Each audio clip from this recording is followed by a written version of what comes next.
full game and, you know, learning, like, if you read, and it's a huge book, but it's tragedy and hope and understanding why all this is happening so far out. Yeah, this is dog training. This is submissiveness training.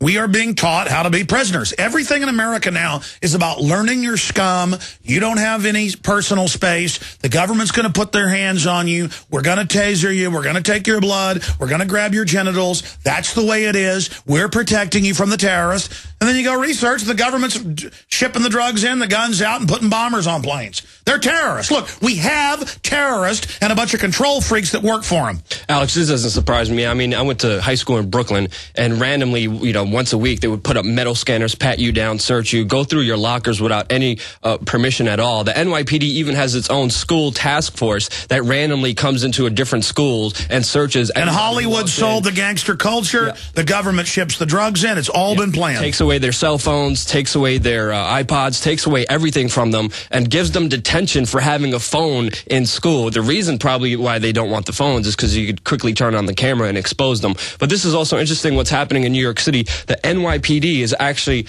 sending undercover detectives as spies into Brooklyn College. One of my colleges I used to go to is sending spies to listen into the teachers and the students and the student clubs to get information out of them. The NYPD intelligence office that is closely connected with the CIA, and at the same time, that's on record, sending officers all over the world. I mean, the NYPD is really like its own branch of the CIA. They use the NYPD to go after the Second Amendment in other states, and that's the thing. Yeah. The Pentagon, the Army, the police are now being turned as weapons against the people. Yeah, where's the limit? It's a local police department that's sending officers all around this country, all around the world to entrap people, to spy on people, to get them into trouble. These are political commissars. Yeah, Big Brother 1984, nothing's new. They're all out there watching us, and it's pretty insane that they would send undercover agents to a school. Well, of course they're watching us. They know they staged 9/11. So listen what's going on and what students are talking about. I mean, this is what they're using. No, they know they staged 9/11. They know they're shipping the narcotics in, and they know we're waking up. So they've got to get all the power in their view or go to prison. Yeah, anybody resisting them, especially the professors. I mean, thank God. What do you think of this, though, that the system has nothing left to lose now? They've committed so many crimes, they're going for full broke. I mean, we have nothing to lose either, but the chains around our wrists. So we have to make a stand as well and stand up. You got some good news you're going to point out? Good news as far as the Adam Kokesh case?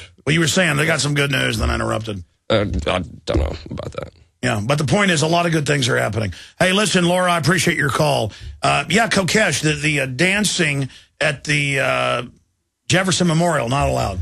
Yeah, not allowed. Even moving your body, la, la, la. Well, he had a court day today, and the charges were dropped against him and the other 5 dancers, so they were actually facing prison time, and all the charges were actually dropped, so they're not facing anything, of course. It was. Yeah, but why would the system try to put him in jail? Why would they try to put a guy in jail for life for videotaping cops? I don't know, man. I mean, it's just ridiculous. Yeah, but that is hardcore criminal. It is. Yeah. I mean, it's one thing if the cops wrongfully arrest you for videotaping because they're scared of what you tape. That's bad. But like going, no, the state is coming to support the county. We want life in prison, Your Honor. Yeah. And they do, and these people feel good. They smiled. I saw on the news, yeah, we want life in prison. Yeah, we're hardcore, and we're going to forcibly inject your kids. People need to get involved with the local legislator and change his local wiretapping laws in Illinois. I mean, it's just... Yeah, but I've read the law. Right, it says if it's not a public place, though. Exactly, and they interpret it as they want. So it's their interpretation of the law, so hopefully he gets a good lawyer, fights this, and sets a precedent for other people in Illinois who will be filming cops and won't have to face the same ordeal that he's facing right now. You're absolutely right, Luke. Let's go ahead and take another call. Let's go ahead and talk to Joe in South Carolina, holding like a true trooper. You're on the air, Joe. Yeah, in South Carolina, back to the vaccine issue, they won't let your kids go to school unless you get the chickenpox vaccine. It's a hoax. I've checked. There's no laws. They lie to you, sir, and say it's the law. It's a policy. And they've got to give you a waiver. But there's no law. You've got to get the waiver. Look, right. Jaron, you brought it in yesterday, and I meant to show it on TV last night, and I left it in this stack. Will you re-pull the USA Today from 2007 you dug up, where Perry said it's the law and, quote, ordered it? Now he says, oh, he just recommended it. No, he got on the news and said it's the law. And now you notice it's not the law. So I'm telling you, they're lying to you, which is another level of how criminal they are, sir. I'm sorry, go ahead. Tell me about what's going on in South Carolina. Years ago, and we had a son who has autism and Tourette's, and at the time I was like, I don't want him getting any shots, and they're like, he won't be allowed to go to school if it's the Department of Health in the state that said that, and they're like, if you don't have this form showing that he got the vaccine, he won't be able to attend the school. So, I mean, again, I wasn't aware at the time, and I just went along with it, but I look back on it now, and I feel horrible about it. By the way, that's a criminal conspiracy. If I was to get on the news, on the radio and authoritatively on the news, say everyone who's not inoculated must show up at vaccination day at Zilker Park from 8 a.m. to 4 p.m., or you will not be allowed in school, and then you will be arrested for truancy if you do not. This is what I hear on local news every year. TV, radio, print. Show up at these injection centers or you will go to jail.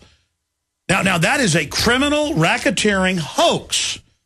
But everybody goes along with it. Everybody will. You can even go out and hand the parents. This has happened in other cities. Flyers saying, "Here, look, here's the state exemption code."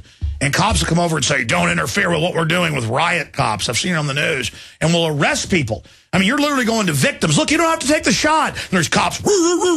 Get back. We're doing it. I mean, this tyranny's been going on forever. Yeah, it's outrageous lies, and it's up. That's why the truth is so important. This piece of information. I mean, when I first came to this country, they never gave my parents an option. When I went to public school, they said, vaccinate them or you're not going to get into school at all. And sadly, I remember being forced to take these vaccinations. Something inside me made me not want to do it. I was doing everything I could, but they don't give you a choice. That's why the truth is so important. That's why you have to keep spreading the message and affecting local communities. And now we know what they're doing. They are undoubtedly, and literally hundreds of documents, giving people delayed cancer injections. It's viruses that go impregnate themselves into the cell DNA that are designed at certain hormone levels. When hormone levels drop, it kills you. You die.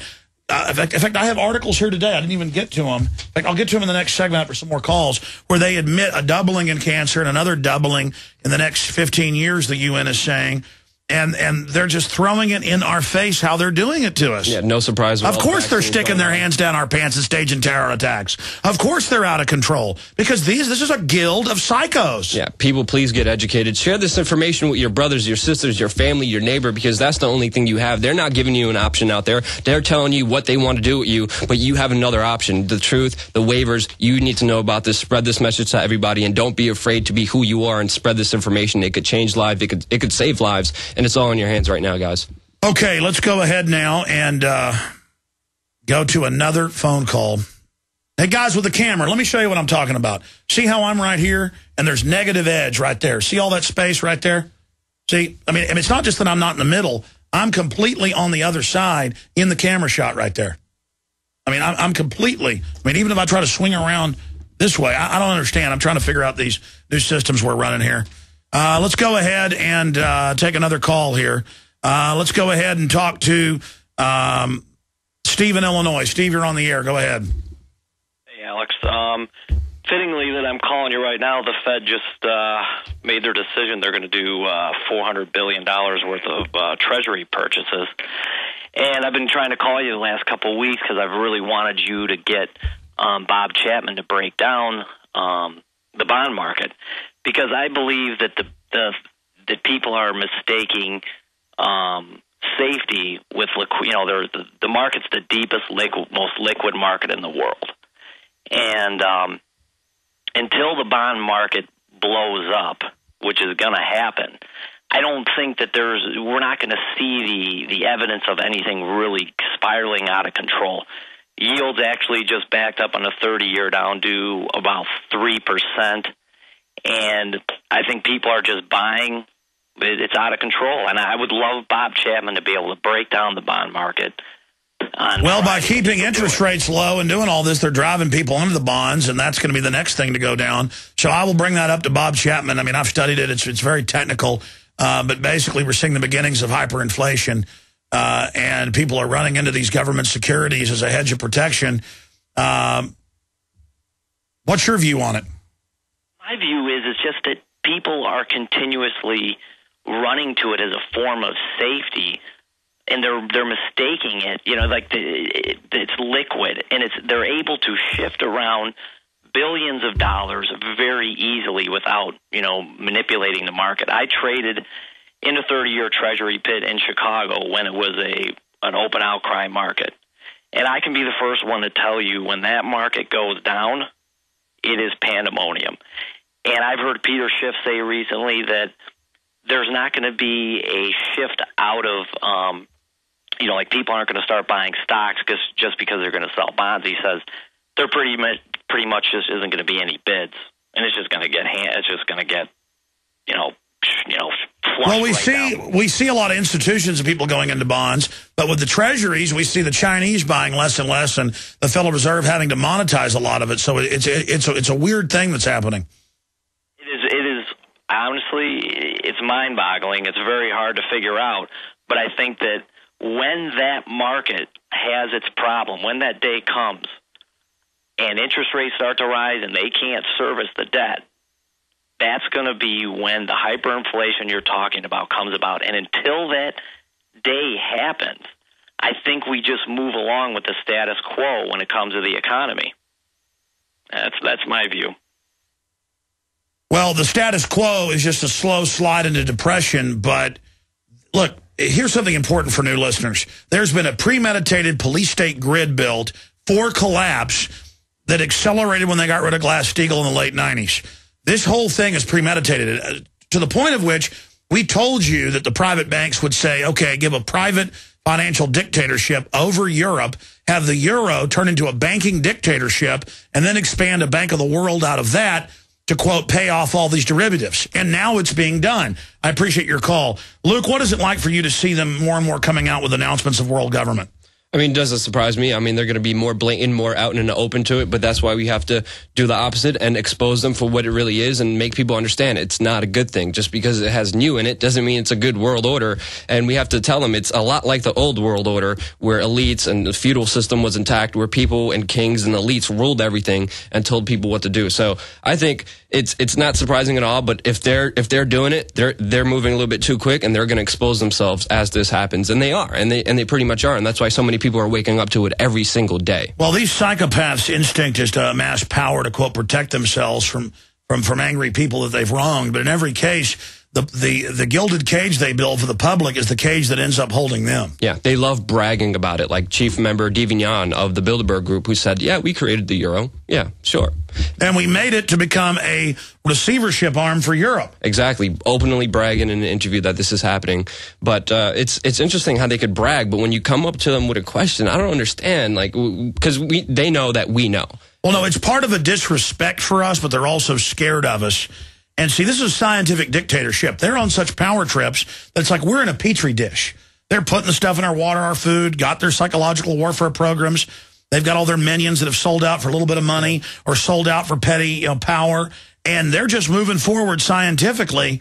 And it's like they don't want to hear from you. Yeah, and I remember talking to Vicente Fox, former president of Mexico, about the New World Order, the North American Union. He was like, yeah, it's going to be intact in about 10 to 20 years. We're going to have a New World Order, a North American Union, openly bragging about it. I don't know if he had a couple too much to drink, but he was openly talking. Look, I got to say this as we go to break. I know no one probably now who's done more guerrilla journalism interviews with world leaders than you. And then you've inspired now hundreds of thousands of other people will be doing the same thing, which is bringing back real journalism. Exactly. That's what we want to do at We Are Change. We want to get rid of the mainstream media. We are pretty much the mainstream media. We're getting all their audience. We want to make them obsolete because they're not doing their job. Their corporate masters are telling them what to cover. It's what the elites want you to know, not what we should know. And that's why we're doing this for free. We're doing this for you, and we're going to take over all of the mainstream media, and there's nothing stopping us. Well, we're going to be talking about it more.